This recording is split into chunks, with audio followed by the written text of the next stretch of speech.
Greetings. This PowerPoint is about PowerPoint, and I call it How to Avoid Death by PowerPoint, which is a common theme. You can go to YouTube and see many programs, comedy sketches, talks on death by PowerPoint because it does have a tendency to bore people to death if you're too dependent on it.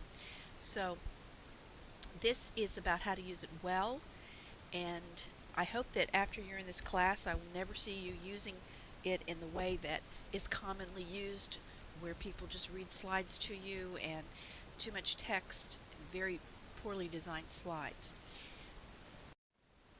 The presentation plan, and notice that this is something I would encourage you to do, to have a preview slide, presentation plan slide, overview, whatever you want to call it, to orient the audience. It can be usually the second or third slide in the presentation. We're going to look at why bother with PowerPoint, some theoretical perspective about how PowerPoint affects you psychologically. Then we're going to get into what not to do based on various principles.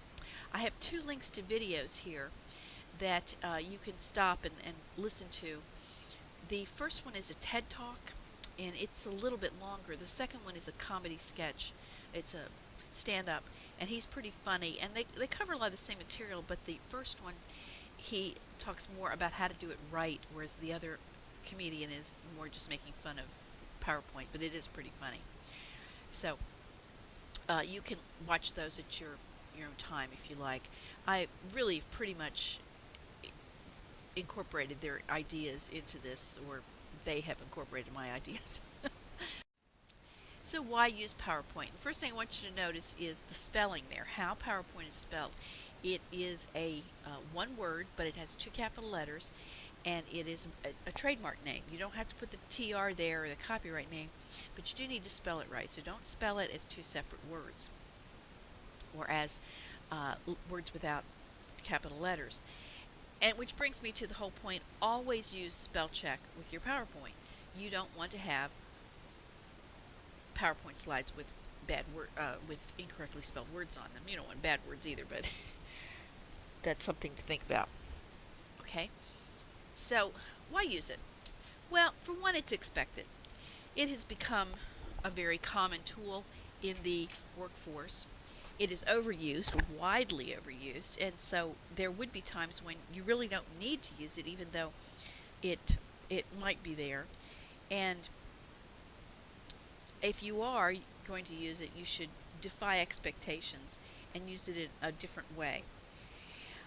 My personal feeling about PowerPoint for myself is it really has two basic reasons for using it. It is a great organizational tool. It helps you stay on track. It helps the audience stay on track if done right. And then it has great visual capabilities. You can show pictures. That's what it's for. And the problem is that people have gotten away from the visual capabilities and what that does, and have gotten into the text-based, and that's not what's good about it. So that would be why you would want to use it. So the theory I want to talk about here has to do with the psychological principle of attention. A presenter has a burden of maintaining attention, and when I speak about the word attention, I mean the allocation of limited processing resources and how much we can pay attention to.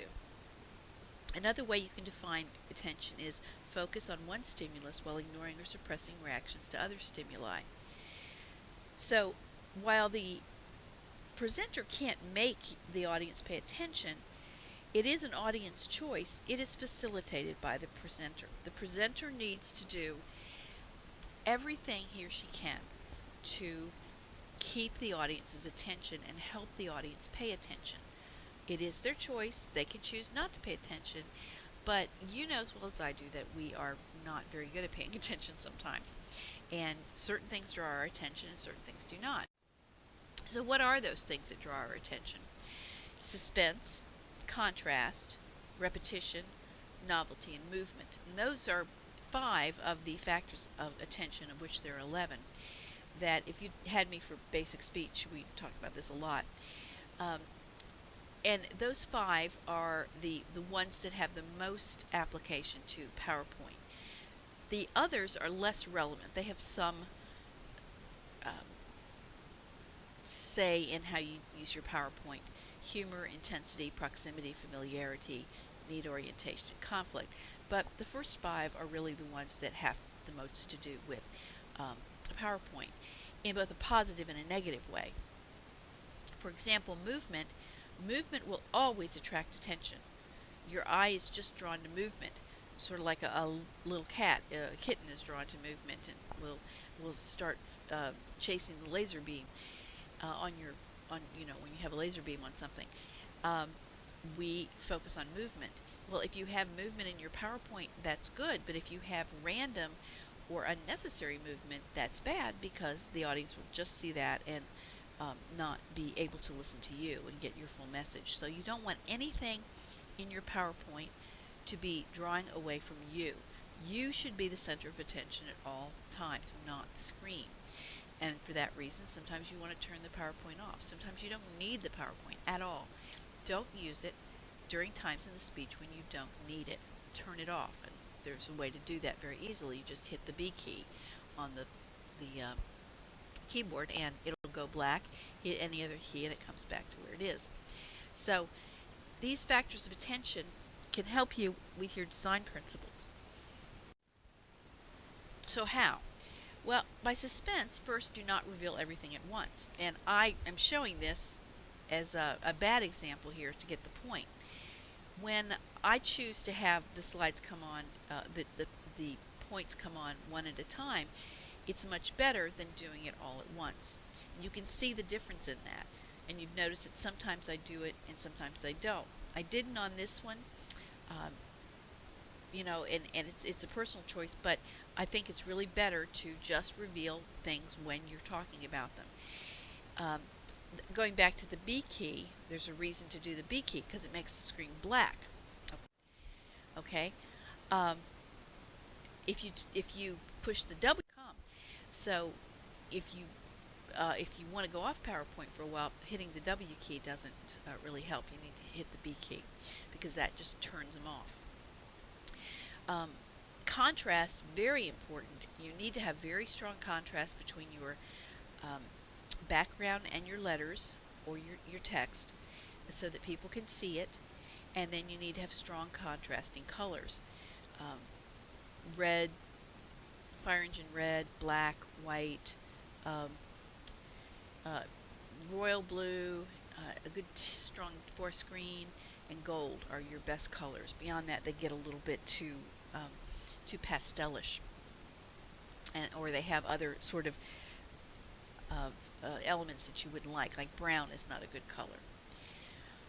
On the other hand, red and black have for some people have a very negative connotation. So you do have to think about what the colors mean. Repetition means that you have consistency of design, color, font, animation, and transitions. That you don't do a different design on every slide. You don't do different fonts. You don't do different animations or transitions. You have a consistency there. Novelty, use it in a fresh way, which means to avoid the common death factors that, if you watch those videos, we'll talk about. Movement, as I already mentioned, keep the animation controlled. You can put in little clip art animated figures like dancing leprechauns. Don't do that.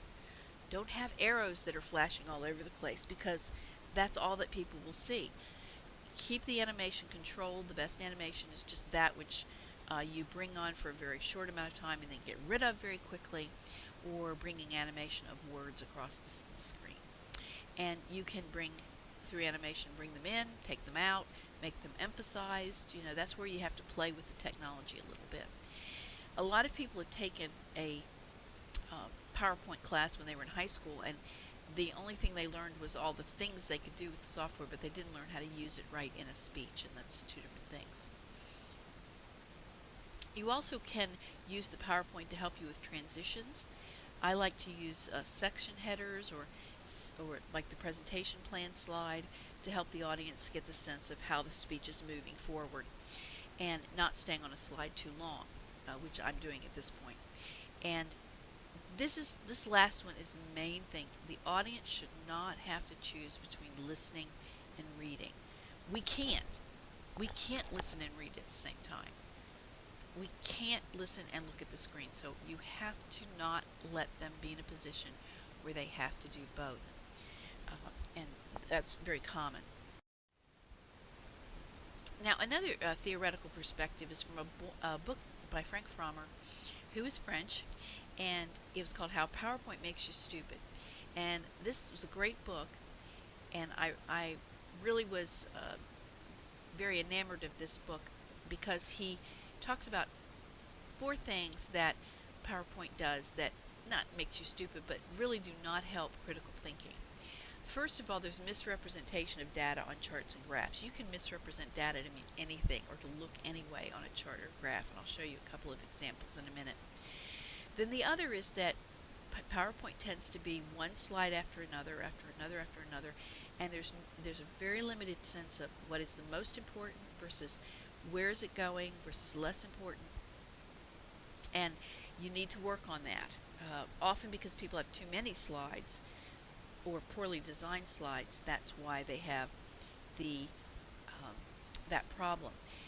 One of the speakers in the videos I linked you to points out that PowerPoint is designed so that the most important thing is the heading, but usually the heading, the top line, is not the most important thing. So you can make the heading smaller and make the real data points bigger, or the bullet points.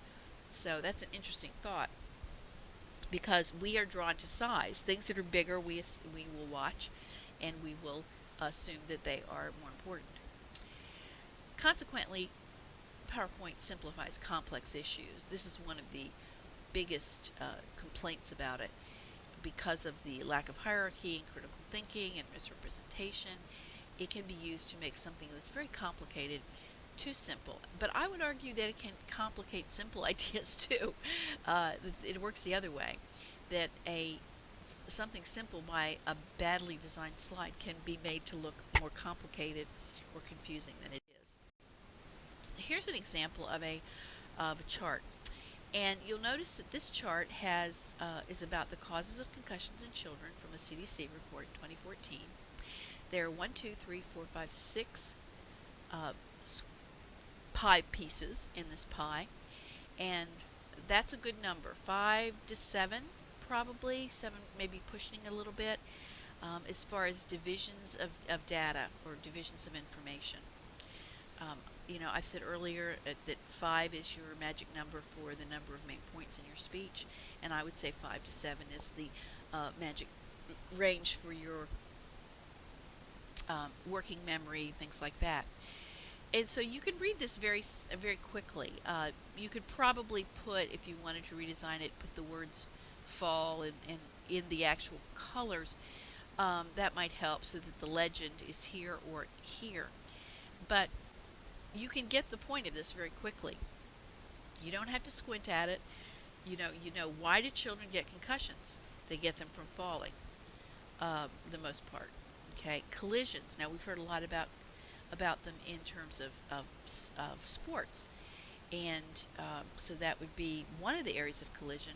But there's also car collisions. So that's this isn't really telling you anything about sports. It's just telling you about why children get concussions. Now this is a different one, and this is the GPAs of students at Dalton State. And you might look at this and say, wow, the seniors have a lot higher GPAs than anybody else because of the way that it's portrayed. But you should notice that the numbers on the left-hand side don't start with 0 and go up to 4.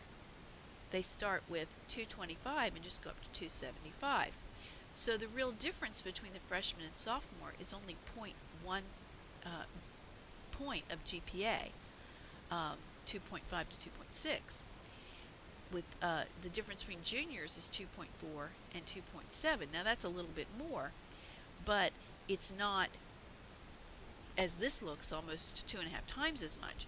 So the way that graphs are designed and the numbers and the things like that can really give you a sense of something is the data means something that it doesn't. And this is kind of a basic example, but you can see this how this would work out.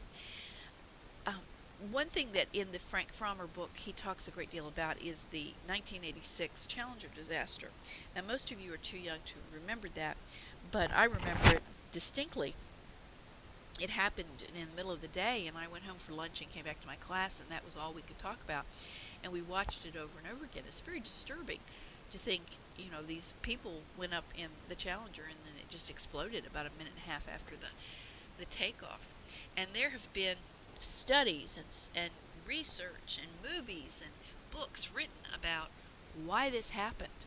And one of the reasons that scholars like Tuft and Frommer say is this right here, that the way the graphs were presented to the engineers, well, the way the engineers presented the graphs to the people making decisions, did not show the information adequately. And it's kind of scary when you think about that. There were some other things that went on too, of course. So, avoiding death by PowerPoint. I'm going to go through this with several what I call principles. And the first one is principle of control. You need to stay in control of the PowerPoint at all times. Never use automatic timing, and I always say except at the funeral home or a trade show. And you don't want the PowerPoint to get ahead of you. You can change the blank screen with the W or B key when you're not referencing the screen information. Or when you give the presentation in my class, you will have a remote clicker, so you don't have to do it with the mouse. And you just hit a button that turns it on or off. It's not turning the projector on or off. It's just taking the PowerPoint to a black screen. You need to practice very much, and you can insert change slide cues into your speaker notes. I think it's a very good idea because you have to remind yourself when to change the slide. Second principle is the principle of hierarchy, and you can work on this through the preview slide, repetition of headings in a section of presentation, which you see I'm doing here because all of these slides start with avoiding death by PowerPoint. Repetition of slides with key phrases highlighted, using animation for emphasis, and using verbal transitions. And let me talk about this last one. Many people think that because they're changing the slide, they don't have to have oral transitions. No, no, no, no. Let me disabuse you of that right now. You need to have, just as much as if you didn't have a PowerPoint, you need to have verbal, clear transitions when you move from thought to thought, from idea to idea, section to section. You need that in PowerPoint even more than you need it in a non-PowerPoint presentation. The third point is principle of sufficiency. And this, of course, is where we know that people just overdo with, they overload information, they have graphs with too much data, and they have multiple images, and they have too many slides. Okay, so that's that overload, and you just really need to watch that. I don't have this on the slide particularly, but the basic rule is the 7x7 rule, and that means that you have 7 lines of text horizontally, no more than that, and that your longest line, is 7 words. Now, that doesn't mean it's not a slavish rule, but it's something that you want to go with. This particular slide does have 1, 2, 3, 4, 5, 6 horizontal lines, but the last point has too many words in it. So that's I'm critiquing my own slide. So I could probably put that last one divided into 2 and just take care of that. But it's not to say that 7x7 is the ultimate in every case, but it is a good rule to keep in mind to not have more than 7 lines horizontally, and not to make long sentences of your bullet points. Bullet points mean bullet points. They mean short. Meaningful, but short. We also have the principle of tone and credibility. And this is where we get into color, background, animation transitions, and always, as I said, spell check. There is a spell check feature, and you don't want to forget that. Um, the color and the background and the animation you use really can help the tone of your presentation and therefore help you to come across as a more serious and credible speaker. And I'm going to, and that brings us to the principle of design. As far as the kind of text you have, the color contrast, bullets versus numbers, and symmetry and balance. And I've got some example slides as we go through this at this point, so we'll spend a little time on this one. The text limitations has to do with the fonts you use, the size of the fonts, as well as how much text you put. As I mentioned, 7 by 7. Some people say 6 by 6, but that's a little hard to do usually. Color contrast is very important that there's high contrast between the light, the writing and the background. Now, some people say that you really should use a dark background with white letters on it, and I can see why they say that, but you've got to be sure that if you use a black background that you use white letters, or if it's a dark navy or dark green that you have white letters. There has to be high contrast, otherwise we can't see anything. If you use light green letters against a dark green background, nobody's going to see it, and they're going to be squinting, and you do not want squinting. Remember that your light, where your light's coming from, and the fact that you're on a screen, not a printed page, so that makes a difference. Bullets, we do not use numbers in PowerPoint. It's all bullets, and you show a hierarchy by size of font and things like that, and other things. Bullets connote that the points are not in a particular order, whereas numbers mean that it's a step by step, or it's the chronological, or it's the order of importance, and bullets do not. So you would use bullets unless you would use numbers for some other, to make a point about steps or chronology or sequence. But and there is a difference between them, and that's true of written documents as well. And then symmetry and balance has to do with the way the slide looks as far as the amount of white space and the pictures versus the photographs and the pictures versus the text. So let's take a detour here. This is the science of text and font. First of all, you should know not to use all capitals. It's very hard to read all capitals. Any kind of text in all capitals. It's even worse on PowerPoint.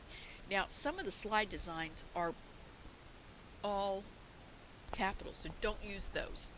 They really are binding and just limiting, so don't use that. Make sure that your text is upper and lowercase letters.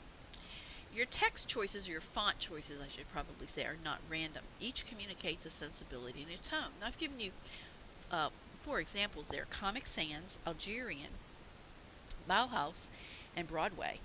Now, Comic Sans is kind of lighthearted, funny. The Algerian looks very, I don't know, medieval or something, a certain sensibility to it. The Bauhaus, this is a German school of design, a very modernist school, and it has a certain feel. And then the Broadway looks like da da da da da da da da. This is. There are hundreds of different kinds of fonts, and you know that. And the reason that there are so many fonts is because they do communicate different things. When President Obama started his run for office, they created a new font for his campaign.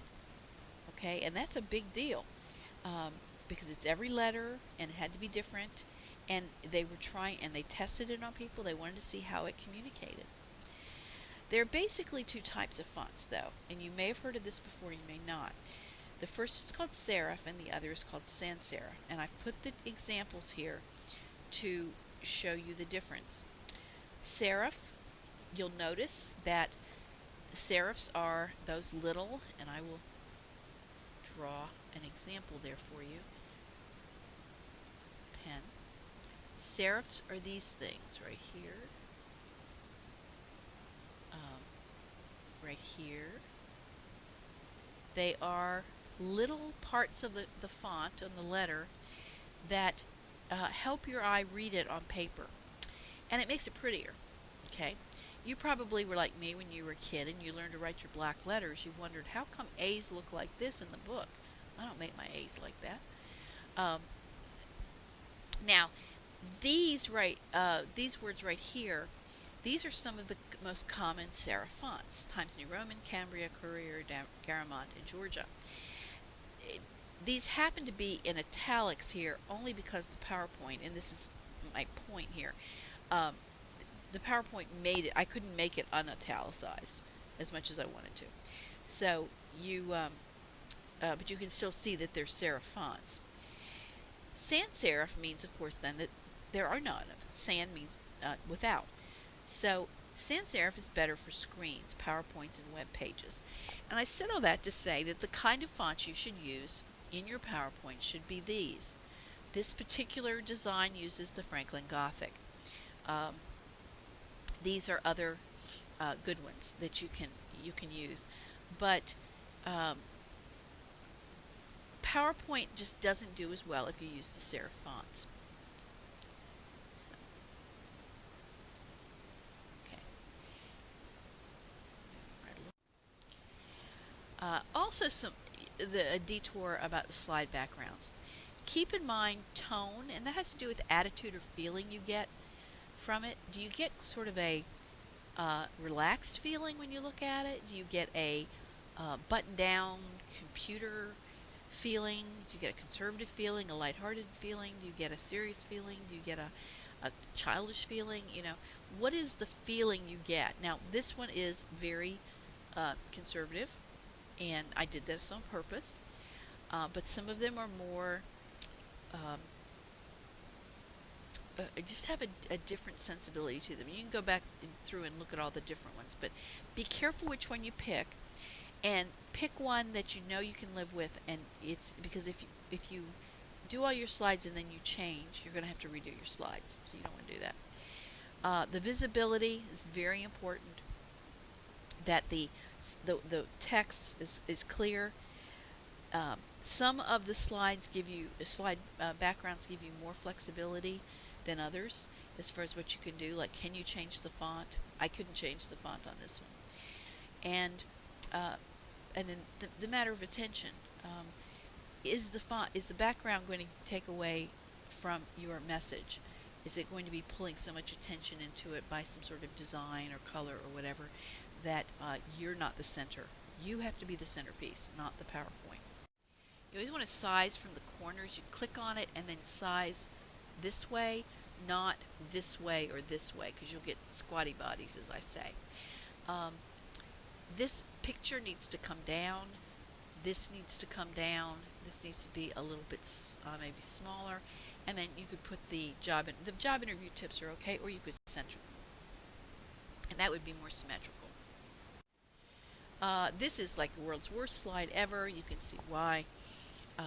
You've got small, hard to read serif font at the top.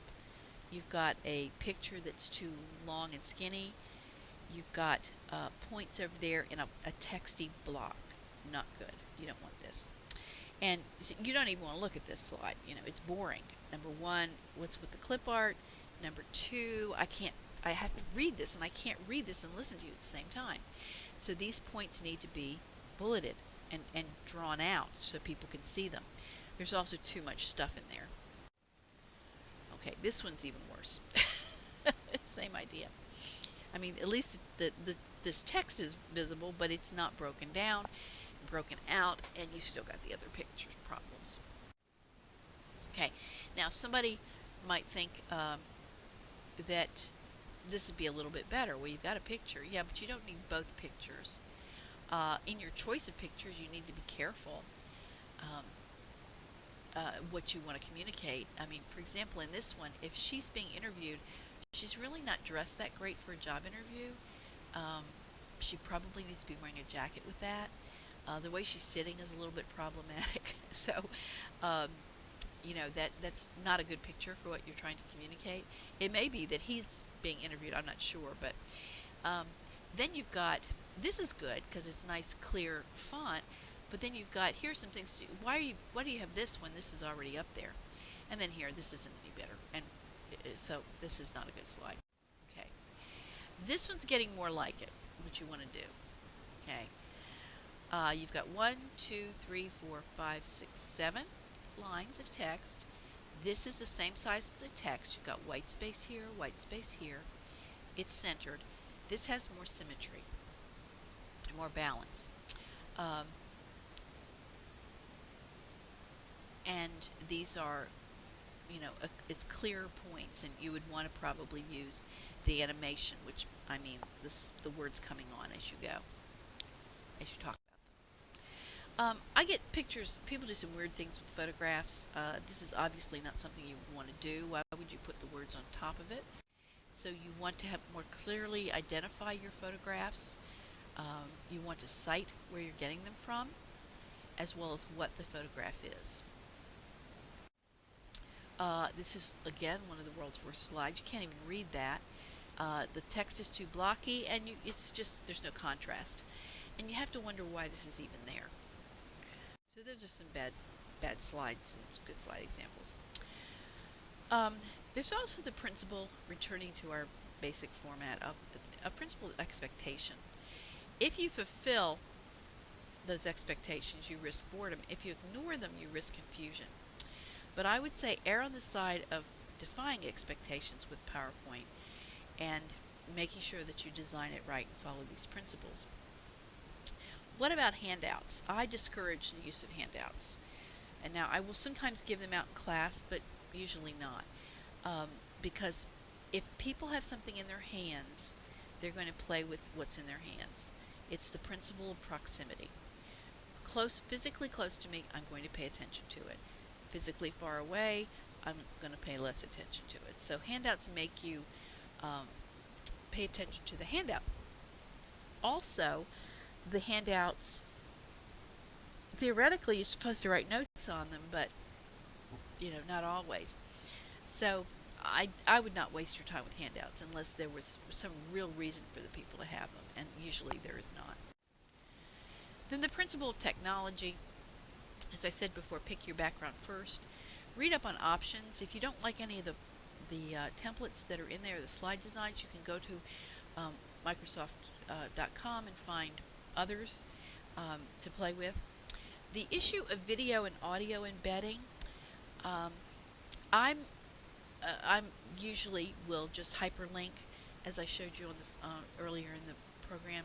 You just right click and find highlight a word, right click, and then put in the URL of the YouTube or History Channel or whatever it is you're going to show, and so it will just be a word. It won't be the long web address that looks tacky, and then it will automatically go there when clicked on. It will not have to be, you don't want to have to close the PowerPoint and then go over to the other program. That is really bad form. So there's always the question of, what if all the technology and internet and all that doesn't work? Well, that happens. The show must go on. So even if you don't have your PowerPoint, you have to keep talking. That's why it's good to print out slides based on your PowerPoint. Print out slide notes for you, so that you can still go on and you know what's supposed to happen. So I want to draw this to a conclusion. Again, I encourage you to watch the 2 videos that I have linked there earlier in the program. There are multiple tips for using PowerPoint. I focused here more on the principles behind them, but there are lots of tips. It's an extremely robust program, and there's always more to learn about it, especially with the use of multimedia. As I said, turn it off sometimes. Use the B key. The problem with the B key is that it will come right back to your slide you were on, and some people don't like that. So another thing you can do is insert a fully black slide. So as you click to go to the next slide, it's black, there's nothing there. You click, and the next time you're on a totally different slide. So that's a good technique too. So there are a lot of little tricks of the trade like this that you can learn. Use the notes function, or print your slides for the notes. And when I say print the slides, I mean the full page slides. That can be good as long as you don't tie yourself to your notes too much. Another trick is to use multiple slides with different emphases on each slide. types so that a different word might be in red or bigger print or something, bigger font. And another trick is to use multiple conclusion slides to avoid falling back into the program. We've all seen it where somebody clicks at the end, like after this, and it would come to it would go back to the underside of the program, if you will, and that's kind of bad form as well. So you can include multiple conclusion slides so that that doesn't happen, or just have a black slide at the end so that it goes to a black slide but not to the underside of the program. But the main things I want to finish with are you need to practice, practice, practice with it, and use good design principles. You do not want the first time that you use a PowerPoint to be the first time you're in front of an audience. That's very bad. And you want to make sure that you've used good design principles so that the audience's attention is on you, and that the PowerPoint is an aid that is taking advantage of its visual capabilities. Thank you.